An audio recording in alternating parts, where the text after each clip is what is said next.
ಬಸನಗೌಡ ಪಾಟೀಲ್ ಯತ್ನಾಳ್ರು ವಾಪಸ್ ಬಿಜೆಪಿಗೆ ಬರ್ತಾರಾ? ಅವ್ರು ಕೊಡ್ತಾ ಇರುವಂಥ ಮೆಸೇಜ್ ಆ ರೀತಿ ಇದೆ. ಅವ್ರು ಹೋದ ಕಡೆ ಎಲ್ಲ ಭಾಳ ದೊಡ್ಡ ಸಂಖ್ಯೆಯಲ್ಲಿ ಅಭಿಮಾನಿಗಳು, ಅಂದರೆ ಅವರ ಕಾರ್ಯಕರ್ತರು, ಅಂದರೆ ಒಂದು ಮಾಸ್ ಅಪೀಲ್ ಇದೆ ಅನ್ನೋದನ್ನು ಅವ್ರು ತೋರಿಸ್ಕೋತಾ ಇದ್ದಾರೆ.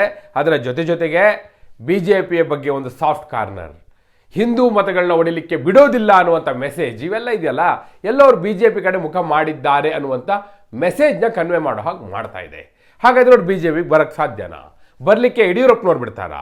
ಬರಲಿಕ್ಕೆ ವಿಜೇಂದ್ರ ಹೋಗ್ತಾರಾ? ಯಾಕಂದರೆ ಹಿಂದೆ ಕೊಟ್ಟಿರುವಂಥ ಸ್ಟೇಟ್ಮೆಂಟ್ಗಳನ್ನ ಒಂದ್ಸತಿ ರಿವೈಂಡ್ ಮಾಡಿದ್ರೆ ಅರೆ ಹ್ಯಾಕ್ ಸಾಧ್ಯ ಅನಿಸುತ್ತೆ. ಆದರೆ ಮುಂದೆ ಚುನಾವಣೆಯ ದೃಷ್ಟಿಯಿಂದ 2028ರ ವಿಧಾನಸಭಾ ಚುನಾವಣೆಯ ದೃಷ್ಟಿಯಿಂದ ನೋಡೋದಾದರೆ ಏನಾಗಿರುತ್ತೆ ತಂತ್ರಗಾರಿಕೆ? ಬಿ ಜೆ ಪಿ ಹೈಕಮಾಂಡ್ ಯಾವ ರೀತಿ ಯೋಚನೆ ಮಾಡ್ತಾ ಇದೆ? ಅಂತಿಮವಾಗಿ ಬರೋದಾದರೆ ಯಾವ ರೂಪದಲ್ಲಿ ಬರ್ತಾರೆ, ಯಾವಾಗ ಬರ್ತಾರೆ? ಎಲ್ಲ ವಿವರಗಳನ್ನ ಕೊಡೋ ಸಲುವಾಗಿ ನಾನು ಬಂದಿದ್ದೇನೆ. ಆತ್ಮೀಯರೇ, ವಾರ್ತೆ ವಿಶೇಷ ಕಾರ್ಯಕ್ರಮಕ್ಕೆ ಸ್ವಾಗತ. ನಾನು ವೀರೇಂದ್ರ ಉಪ್ಪುಂದ. ನೋಡಿ, ನಿಮಗೆಲ್ಲ ಚೆನ್ನಾಗಿ ಗೊತ್ತಿದೆ, ಈಗ ಬಸನಗೌಡ ಪಾಟೀಲ್ ಯತ್ನಾಳ್ ಹೋದ ಕಡೆ ಬಂದ ಕಡೆ ಎಲ್ಲ ಜನ ಸೇರ್ತಾ ಇದ್ದಾರೆ. ಅವರು ಸ್ಟೇಟ್ಮೆಂಟ್ ಮೇಲೆ ಸ್ಟೇಟ್ಮೆಂಟ್ ಕೊಡ್ತಾ ಇದ್ದಾರೆ. ಮತ್ತೊಂದು ರಾಜ್ಯ ಪ್ರವಾಸವನ್ನು ಕೂಡ ಈಗಾಗಲೇ ಪ್ಲಾನ್ ಮಾಡ್ಕೊಂಡು ಹೊರಟಿದ್ದಾರೆ. ಈ ಹಂತದಲ್ಲಿ ನಡೀತಾ ಇರುವಂಥ ಚರ್ಚೆ ಏನು ಅಂದರೆ, ಯತ್ನಾಳ್ ವಾಪಸ್ ಬಿ ಜೆ ಪಿಗೆ ಬರ್ತಾರಾ ಅಂತ ಹೇಳಿ. ನೋಡಿ, ಈಗ ನಡೀತಾ ಇರುವಂಥ ಡೆವಲಪ್ಮೆಂಟ್ ಎಲ್ಲ ನೋಡಿದ್ರೆ ಆ್ಯಸ್ ಆಫ್ ನೌ ಯತ್ನಾಳ್ ಅವರಂತೂ ವಾಪಸ್ ಬಿ ಜೆ ಪಿಗೆ ಬರೋದೇ ಅನ್ನೋ ಮನಸ್ಥಿತಿಯಲ್ಲಿ ಇದ್ದಾರೆ. ಇವತ್ತಲ್ಲ ನಾಳೆ ನಾನು ವಾಪಸ್ ಬರೋನೇ, ಬಿಹಾರದ ಚುನಾವಣೆ ಮುಗಿಲೇ ಶುರು ಆಗುತ್ತೆ ಪ್ರಕ್ರಿಯೆ ಅನ್ನೋ ರೀತಿಯ ಮೆಸೇಜ್ನ ಅವರು ಇಂಟರ್ನಲ್ಲಿನೂ ಕೊಡ್ತಾ ಇದ್ದಾರೆ. ಯಾರಾದರೂ ಅವ್ರ ಜೊತೆ ಆಫ್ ದ ರೆಕಾರ್ಡ್ ಮಾತನಾಡಿದ್ರು ಕೂಡ ಅದೇ ರೀತಿಯ ಮೆಸೇಜ್ ಕನ್ವೆ ಆಗ್ತಾ ಇದೆ. ಆನ್ ರೆಕಾರ್ಡ್ ಅಂತೂ ನೀವು ನೋಡ್ತಾ ಇದ್ದೀರಿ, ಏನು ಹೇಳ್ತಾ ಇದ್ದಾರೆ ಅವ್ರ ಸ್ಟೇಟ್ಮೆಂಟ್ಗಳೆಲ್ಲ ನೀವು ಸ್ಪಷ್ಟವಾಗಿ ಗಮನಿಸ್ತಾ ಇದ್ದೀರಿ. ಯಾಕಂದರೆ ನೋಡಿ, ಕೆಲವರೆಲ್ಲ ಹಾಕಿದ್ರು JCB ಪಾರ್ಟಿ ಹಾಗೆ ಹೀಗೆ ಅಂತ. ನಾವು ಪ್ರಾಕ್ಟಿಕಲಿ ಮಾತಾಡೋಣ. ಏನು ನಡೆದಿದೆ ಕರ್ನಾಟಕದ ಇತಿಹಾಸದಲ್ಲಿ ಅಂತ ನೋಡಿದ್ರೆ ಗೊತ್ತಾಗ್ಬಿಡುತ್ತೆ. ಅಷ್ಟು ಸುಲಭ ಏನ್ರಿ ಪ್ರಾದೇಶಿಕ ಪಕ್ಷ ಮಾಡಿ ಉಳಿಸ್ಕೊಳ್ಳೋದು, ಅದನ್ನು ಬೆಳೆಸೋದು. ಯಡಿಯೂರಪ್ಪನವರು ಮಾಡಿದ್ರಲ್ಲ ಕರ್ನಾಟಕ ಜನತಾ ಪಕ್ಷ, ಏನಾಯಿತು? 6 ಸೀಟ್ ಗೆಲ್ಲಬೇಕಿದ್ರೆ ಸುಸ್ತೋಡ್ದೋದ್ರು, ಮತ್ತು ಅದನ್ನು ವಾಪಸ್ ಬಿ ಜೆ ಪಿಯಲ್ಲಿ ವಿಲೀನ ಮಾಡಿದ್ರು. ಬಂಗಾರಪ್ಪನವರು 1 ಬಾರಿನ 2 ಬಾರಿನ ಪ್ರಯತ್ನ ಮಾಡಿದ್ರು. ಕರ್ನಾಟಕ ಕಾಂಗ್ರೆಸ್ ಪಾರ್ಟಿ ಅಂತ ಮಾಡಿದ್ರು, KVP ಅಂತ ಮಾಡಿದ್ರು, ಕರ್ನಾಟಕ ವಿಕಾಸ ಪಕ್ಷ. ಅವರ ಎಲ್ಲ ಪ್ರಯತ್ನಗಳು ಕೂಡ ಲಾಂಗ್ ಟರ್ಮಲ್ಲಿ ಉಳಿಲಿಲ್ಲ ಅಂತ. ಅದಕ್ಕೂ ಮೊದಲು ದೇವರಾಜ ಅರಸು ಅವರು ಪ್ರಯತ್ನ ಮಾಡಿದರು. ದೇವರಾಜ ಅರಸರು ಕ್ರಾಂತಿರಂಗ ಮಾಡಿದರು. ಎಂತೆಂಥ ಲೀಡರ್ಸ್ ಇದ್ದರು, ಏನಾಯಿತು? ಇದೇ ದೇವೇಗೌಡರು ನೋಡಿ 89ರ ವಿಧಾನಸಭಾ ಚುನಾವಣೆಯ ಸಂದರ್ಭದಲ್ಲಿ ಸಮಾಜವಾದಿ ಜನತಾ ಪಾರ್ಟಿ ಅಂತ ಮಾಡಿದರು, SJP. ಏನಾಯಿತು? ರಾಮಕೃಷ್ಣ ಹೆಗ್ಡೆ ಅವರು ಎಂತೆಂಥ ಪ್ರಯತ್ನ ಮಾಡಿದ್ರು. ಯಾವ ಪಕ್ಷ ಉಳಿತು? ಎಲ್ಲಿದೆ ಇವತ್ತಿಗೆ ಸಂಯುಕ್ತ ಜನತಾದಳ? ಎಲ್ಲಿದೆ ಲೋಕಶಕ್ತಿ? ಹೆಸರಿಗೆ ರಾಷ್ಟ್ರೀಯ ನವನಿರ್ಮಾಣ ವೇದಿಕೆ ಇರ್ಬೋದು, ಆದರೆ ಪ್ರಾಕ್ಟಿಕಲಿ ಪಕ್ಷ ಉಳಿತಾ ಬೆಳೀತಾ? ಆ ದೃಷ್ಟಿಯಿಂದ ನೋಡೋದಾದರೆ ಅವರೆಲ್ಲ ಎಂತೆಂಥ ಲೀಡರ್ಸ್. ದೇವರಾಜ ಅರಸರೇನು ಕಡಿಮೆ ಲೀಡರ್? ರಾಮಕೃಷ್ಣ ಹೆಗ್ಡೆ ಅವರು ಎಂಥ ನಾಯಕರು? ಅವರು ನಾಯಕರನ್ನ ಹುಟ್ಟು ಹಾಕೋ ಫ್ಯಾಕ್ಟ್ರಿ ಅಂತಲೇ ಕರ್ಸ್ಕೊಂಡಂಥವ್ರು. ಮೌಲ್ಯಾಧಾರಿತ ರಾಜಕಾರಣ ಅವರ ಹೆಗ್ಗುರುತು. ದೇವೇಗೌಡರೊಬ್ಬರು ಈಗ JDSನ ಹಾಗೂ ಹೀಗೂ ಉಳಿಸ್ಕೊಂಡು ಹೋಗ್ತಾ ಇದ್ದಾರೆ ಅನ್ನೋದು ಬಿಟ್ಟರೆ ಬೇರೆ ಯಾರೂ ಕೂಡ ಕರ್ನಾಟಕದಲ್ಲಿ ಪ್ರಾದೇಶಿಕ ಪಕ್ಷವನ್ನು ಮಾಡಿ ಸಕ್ಸೀಡ್ ಆಗಿಲ್ಲ. ಹೀಗಿರುವಾಗ ಯತ್ನಾಳ್ ಅವರು ಅವರಿಗೆ ಆದಂಥ ಒಂದು ಇಮೇಜ್ ಇದೆ, ಒಪ್ತೀನಿ. ಸಿದ್ದರಾಮಯ್ಯನವರು ಕೂಡ ನಿಮಗೆ ನಾ ಹೇಳೋದು ಮರ್ತೆ, ABPJD ಅಂತ ಪಾರ್ಟಿ ಮಾಡಿದರು. ಏನು ಹೇಳಿ? ಅಖಿಲ ಭಾರತ ಪ್ರಗತಿಪರ ಜನತಾದಳ ಅಂತೇಳಿ. ಸತೀಶ್ ಜಾರಕಿಹೊಳಿ ಈಗಿದಾರಲ್ಲ, ವೆಂಕಟೇಶ್, HC ಮಹದೇವಪ್ಪನವರು, ಇಬ್ರಾಹಿಮು, ಈಗ ಅವ್ರ ಕೋರ್ ಟೀಮ್ ಏನಿದೆಯಲ್ಲ ಅವರೆಲ್ಲ ಸೇರ್ಕೊಂಡು ಮಾಡಿದರು. ಏನಾಯಿತು? ಉಳಿತಾ? ಉಳಿಲಿಲ್ಲ. ಕಡೆ ಕಾಂಗ್ರೆಸ್ಸಿಗೆ ಬಂದ್ರಲ್ಲ ಅವರು. ಹೀಗಾಗಿ ಪ್ರಾದೇಶಿಕ ಪಕ್ಷ ಸ್ಥಾಪಿಸೋದು ಅಷ್ಟು ಸುಲಭ ಅಲ್ಲ ಅಂತ ಯತ್ನಾಳವ್ರಿಗೂ ಚೆನ್ನಾಗೇ ಗೊತ್ತಿದೆ. ಹೀಗಾಗಿ ಅವರು BJP ಬಗ್ಗೆ ಸಾಫ್ಟ್ ಕಾರ್ನರ್ನ ಹೊಂದಿರೋದು ಅತ್ಯಂತ ಸಹಜ. ಈ ಕಡೆ ಹಾಗಾದರೆ ಯಡಿಯೂರಪ್ಪನವರು, ವಿಜೇಂದ್ರ ಅವರು ಅವ್ರ ತಲೆಯಲ್ಲಿ ನೋಡ್ತಾ ಇರ್ಬೋದು. ಹೈಕಮಾಂಡ್ ಕಡೆಯಿಂದ ಒಂದು ಕ್ಲಿಯರ್ ಮೆಸೇಜ್ ಇದೆ. ಎಲ್ಲ ಹಿರಿಯ ನಾಯಕರನ್ನು ಒಟ್ಟಿಗೆ ತೆಗೆದುಕೊಂಡು ಹೋಗಬೇಕು. ಯತ್ನಾಳ್ ಅವ್ರನ್ನ ಉಚ್ಚಾಟನೆ ಮಾಡುವ ಸಂದರ್ಭದಲ್ಲೂ ಅವ್ರು ಹೇಳಿದರು, ನೋಡಿ ಇವಾಗ ಸಾಂದರ್ಭಿಕವಾಗಿ ಅವ್ರಿಗೆ ಏನು ಒಂದು ಸ್ಟ್ರಾಂಗ್ ಮೆಸೇಜ್ ಕೊಡಬೇಕು, ಆ ಹಿನ್ನೆಲೆಯಲ್ಲಿ ನಾವು ಕ್ರಮ ಕೈಗೊಳ್ತೀವಿ. ಆದರೆ ಚುನಾವಣೆ ಅಂತ ಬಂದಾಗ ಎಲ್ಲ ನಾಯಕರನ್ನು ಒಗ್ಗೂಡಿಸಿಕೊಂಡು ಪೂರ್ಣ ಬಹುಮತ ತರುವ ಕಡೆಗೆ ನಿಮ್ಮ ಗಮನ ಇರಬೇಕು ಅನ್ನೋದು ಕ್ಲಿಯರಾಗಿ ಹೇಳಿದರು ಅವರು. ಅದನ್ನು ಆ ಮೆಸೇಜ್ನ ಕ್ಲಿಯರಾಗಿ ಕೊಟ್ಟಿದ್ದರು. ಹೀಗಿರುವಾಗ ವಿಜೇಂದ್ರ ಹಾಗೂ ಯಡಿಯೂರಪ್ಪನವ್ರ ಮುಂದೆ ಒಂದು ಸವಾಲಿದೆ. ಒಂದು ಕ್ಲಿಯರ್ ಮೆಜಾರಿಟಿಯನ್ನು ತರಬೇಕು ಅನ್ನೋದೇ ಆದರೆ ಎಲ್ಲ ನಾಯಕರು ಬೇಕಾಗುತ್ತೆ. ಯತ್ನಾಳ್ ಪಂಚಮಸಾಲಿ ಲಿಂಗಾಯತ ಸಮುದಾಯವನ್ನು ಪ್ರತಿನಿಧಿಸ್ತಾರೆ ಅವರು, ಮತ್ತು ಹಿಂದೂ ಫೈರ್ ಬ್ರ್ಯಾಂಡ್ ಅಂತ ಗುರುತಿಸ್ಕೊಂತಾರೆ.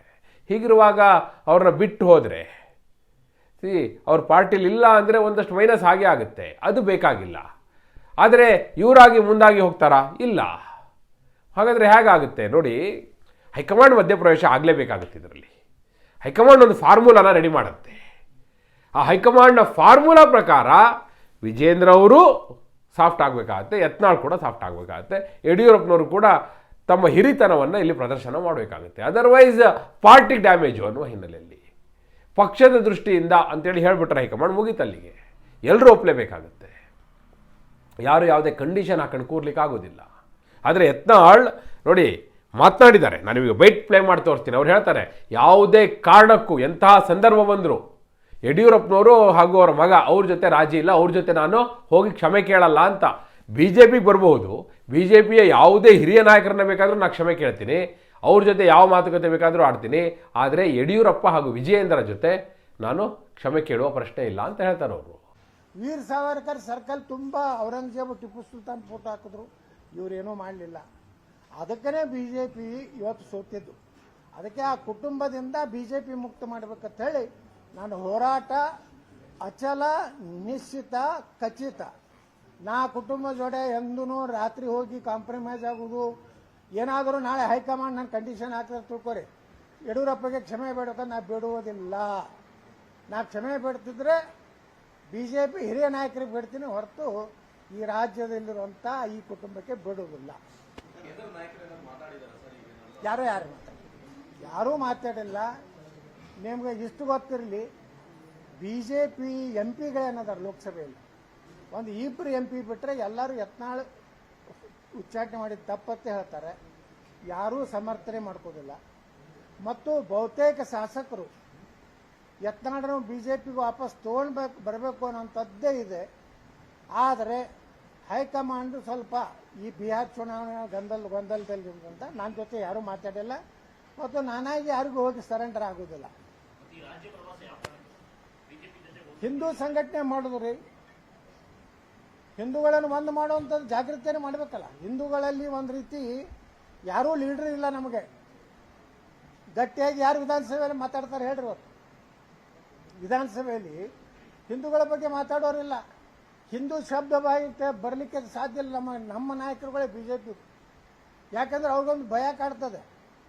ನಾವೇನಾರು ಭಾಳ ಅಗ್ರೆಸಿವ್ ಆಗಿ ಮಾತಾಡಿದ್ರೆ ನಿಮ್ಮದೆಲ್ಲ ದಾಖಲೆ ಇಡ್ತೀವತ್ತು. ಒಮ್ಮೆ ಡಿ ಕೆ ಶಿವಕುಮಾರ್ ಹೇಳ್ಬಿಟ್ಟಾರೆ, ಏಯ್ ಸುಮ್ಮನೆ ಕೊಂಡ್ರೆ ಅಶೋಕ ಎಲ್ಲ ಇದೆ ನಂದು ತೆಗಿಲ್ಲ ತಂಪು ಸುಮ್ಮನೆ ವಿಜೇಂದ್ರ ನಿಮ್ಗೆ ಗೊತ್ತು, ನಮ್ಮ ಭಿಕ್ಷೆ ಮೇಲೆ ನೀನು ಎಮ್ ಎಲ್ ಆಗಿದ್ದು ಕೊಳ್ಕೋದು. ನನಗೂ ಹಿಂಗೆ ಮಾಡಕ್ಕೆ ಬಂದ, ಯತ್ನಾಳ್ ನಾನು ಪಾರ್ಟಿ ಒಳಗಿದ್ರೆ 2 ನಿಮಿಷದಲ್ಲಿ ಉಚ್ಚಾಟನೆ ಮಾಡ್ತಿದ್ದೆ, ಅಯೋಗ್ಯ ನಿನ್ನ ಪಾರ್ಟಿಗೆ ಅವನು ಸೇರ್ತಾನೋ ಅಯೋಗ್ಯ ಸುಮ್ಮನೆ ಕೊಟ್ಟರೆ.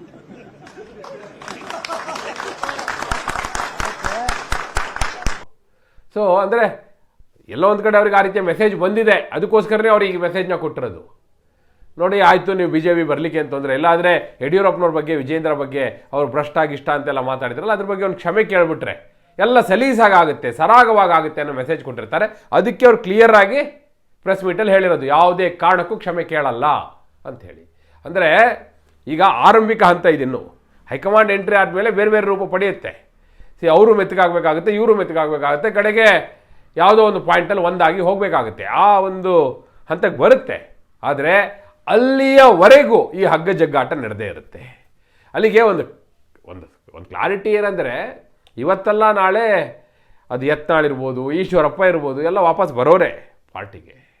ಆದರೆ ಯಾವ ರೂಪದಲ್ಲಿ ಬರ್ತಾರೆ, ಬರುವಾಗ ಆಂತರಿಕವಾಗಿ ಏನೆಲ್ಲ ಒಪ್ಪಂದ ಆಗುತ್ತೆ, ಸೊ ಅದನ್ನು ಆಧರಿಸಿ ಮುಂದಿನ ರಾಜಕಾರಣ ನಿರ್ಧಾರ ಆಗುತ್ತೆ. ವಿಜೇಂದ್ರ ಅವರಿಗೆ ರಾಜ್ಯಾಧ್ಯಕ್ಷರಾಗಿ ಒಂದು ಟಾಸ್ಕ್ ಇದೆ.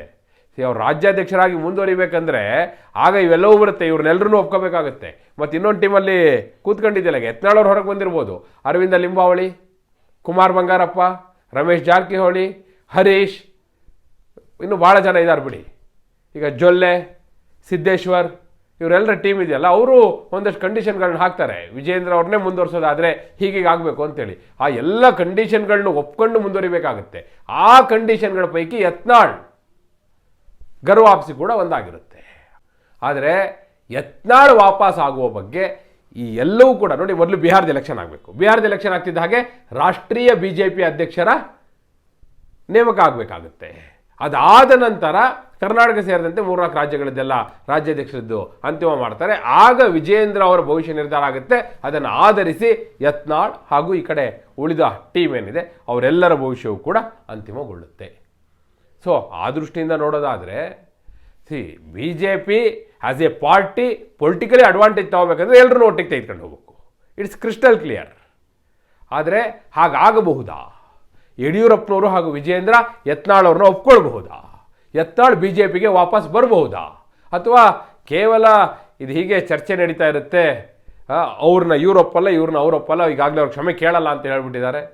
ಇವರು ಕೂಡ ಕ್ಷಮೆ ಕೇಳದೇ ಇದ್ದರೆ ಒಪ್ಪುವಂಥ ಮನಸ್ಥಿತಿಯಲ್ಲಿಲ್ಲ, ಯಾಕಂದರೆ ತಾವು ವೀಕ್ ಅಂತ ಆಗೋಗ್ಬಿಡ್ತೀವಿ ಅನ್ನೋ ಮೆಸೇಜ್ ಹೋಗುತ್ತೆ. ಈ ಸಂಘರ್ಷದಲ್ಲೇ ಹೀಗೆ ತಳ್ಕೊಂಡು ಹೋಗ್ಬಿಡ್ತಾರಾ? ಅಥವಾ ಇವತ್ತಲ್ಲ ನಾಳೆ ಯತ್ನಾಳ್ ಬಿ ಜೆ ಪಿಗೆ ಬರೋದು ಶತಸಿದ್ಧ ಅಂತೀರ? ಯಾಕಂದರೆ ಹೈಕಮಾಂಡಲ್ಲಿ ಅವ್ರಿಗೆ ಕೆಲವು ಕನೆಕ್ಷನ್ಸ್ ಎಲ್ಲ ಇದೆ. ಮತ್ತು ಯತ್ನಾಳ್ ಇನ್ನೊಂದು ಮಾತು ಹೇಳಿದ್ದಾರೆ, ಬಿ ಜೆ ಪಿಯ ಸಂಸದರುಗಳ ಪೈಕಿ ಇಬ್ಬರನ್ನ ಬಿಟ್ಟು ಮತ್ತೆಲ್ಲರೂ ನನಗೆ ಸಪೋರ್ಟ್ ಮಾಡ್ತಾ ಇದ್ದಾರೆ, ವಾಪಸ್ ಬಿ ಜೆ ಪಿಗೆ ಬರಬೇಕು ಅಂತ ಹೇಳ್ತಿದ್ದಾರೆ ಅನ್ನೋದೆಲ್ಲ ಹೇಳಿದ್ದಾರೆ ಅವರು. ಹಾಗೆ ನೋಡಿದ್ರೆ ಹೈಕಮಾಂಡ್ ಲೆವೆಲಲ್ಲಿ ಒಂದಷ್ಟು ಕನೆಕ್ಷನ್ಸ್ ಇದೆ, ಸಂಘ ಪರಿವಾರದಲ್ಲಿ ಒಂದಷ್ಟು ಕನೆಕ್ಷನ್ಸ್ ಇದೆ, ಅವೆಲ್ಲ ಹೆಲ್ಪ್ ಮಾಡ್ಬೋದು. ಆದರೆ ಅಧಿಕೃತವಾಗಿ ಅವರು ಬಿ ಜೆ ಪಿಗೆ ವಾಪಸ್ ಮರಳಬೇಕು ಅಂದರೆ ಕಂಡೀಷನ್ಸ್ ಎಲ್ಲ ಬರ್ಬೋದು. ಏನೇ ಕಂಡೀಷನ್ ಬಂದರೂ ಅಂತಿಮವಾಗಿ ಒಪ್ಕೋಬೋದಾ ಯಡಿಯೂರಪ್ಪನವ್ರು ಹಾಗೂ ವಿಜೇಂದ್ರ? ಅಥವಾ ಅದನ್ನು ಮೀರಿ ಯತ್ನಾಳ್ ವಾಪಸ್ ಆಗ್ಬೋದಾ? ಅಥವಾ ವಿಜೇಂದ್ರ ಅವರೇ ರಾಜ್ಯಾಧ್ಯಕ್ಷ ಪಟ್ಟದಿಂದ ಕೆಳಗಿಳಿಯುವಂಥ ಸಂದರ್ಭ ಬರ್ಬೋದಾ? ಆ ರೂಪದಲ್ಲಿ ಯತ್ನಾಳ್ ವಾಪಸ್ ಆಗ್ಬೋದಾ? ಅಥವಾ ಇಲ್ಲ ವಿಜೇಂದ್ರ ಕಂಟಿನ್ಯೂ ಆಗ್ತಾರೆ, ಯತ್ನಾಳ್ ಕೂಡ ಬರ್ತಾರೆ, ಅವರಿಗೂ ಕೂಡ ಒಂದು ಪ್ರಚಾರ ಸಮಿತಿ ಅಧ್ಯಕ್ಷ ಸ್ಥಾನವೋ ಯಾವುದೋ ಒಂದು ಕೊಟ್ಟು ಒಟ್ಟಿಗೆ ಹೋಗುವ ಹಾಗೆ ಮಾಡುವ ಒಂದು ಫಾರ್ಮುಲಾ ರೆಡಿ ಆಗ್ಬೋದಾ? ಎಸ್, ನಿಮ್ಮ ಅಭಿಪ್ರಾಯವನ್ನು ಕಮೆಂಟ್ ಮೂಲಕ ತಿಳಿಸಿ. ಹಾಗೆ ನೀವಿನ್ನೂ ವಾರ್ತೆ ಚಾನಲ್ನ ಸಬ್ಸ್ಕ್ರೈಬ್ ಮಾಡಿಲ್ಲ ಅಂದರೆ ಈಗಲೇ ಸಬ್ಸ್ಕ್ರೈಬ್ ಮಾಡಿ. ಧನ್ಯವಾದ.